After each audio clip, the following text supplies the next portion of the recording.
మాజీ మంత్రి హరీష్ రావుకు ప్రభుత్వ విప్ వేములవాడ ఎమ్మెల్యే ఆది శ్రీనివాస్ చురుకలు అంటించారు. కాళేశ్వరరావు ఇప్పుడు కులేశ్వరరావుగా మారిపోయారంటూ వ్యాఖ్యానించారు. సిఎల్పి మీడియా పాయింట్లో ఆయన మాట్లాడుతూ హరీష్ రావు కాంగ్రెస్ లోకి వచ్చేందుకు ప్రయత్నాలు చేసింది నిజం కాదా అని ప్రశ్నించారు. ఆనాడు వైఎస్ రాజశేఖర రెడ్డిని కలిసి కాంగ్రెస్ లోకి వస్తానని అడిగింది వాస్తవం కాదా అని నిలదీశారు. హరీష్ ప్రయత్నాలు కేసీఆర్ కి తెలిసి ఆయన దూరం పెట్టలేదా అన్నారు. పార్టీ ఫిరాయింపులపై మాట్లాడే అర్హత హరీష్ రావుకి ఎక్కడిదన్న ఆయన హరీష్ రావు మార్ఫింగ్ సినిమా చూపిస్తున్నాడని ధ్వజమెత్తారు.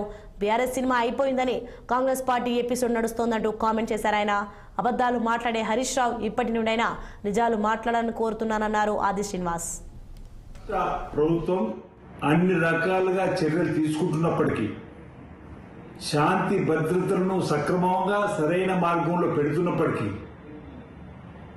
భారతీయ జనతా పార్టీ ఈటెల రాజేంద్ర గారు వారి ప్రయోజనాల కోసం వారి రాజకీయాల కోసం మాట్లాడేటువంటి మాటలు తప్ప మరొకటి కాదు అనేటువంటి సందర్భాన్ని గుర్తు చేస్తూ తెలంగాణలో చిచ్చు పెట్టవద్దని రాజకీయ ప్రయోజనాల కోసం మీరు ఈ విధంగా మాట్లాడడం సరైనది కాదన్నమాట సందర్భం చెప్తూ ప్రశాంతంగా ఉన్న తెలంగాణలో ఈ రాజకీయ అలజడి కోసం మీరు చేసే ప్రయత్నం ఏమాత్రం సబబు కాదన్నమాట సందర్భంగా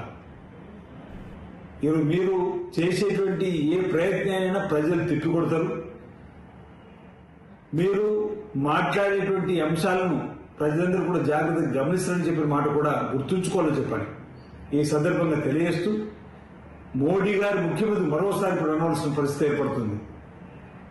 మోడీ గారు గుజరాత్ లో ముఖ్యమంత్రి ఉన్నప్పుడు గోద్రా అల్లర్లు మత విద్వేషం జరిగినటువంటి సంఘటన మీకు గుర్తుకొస్తలేదని చెప్పిన మాట.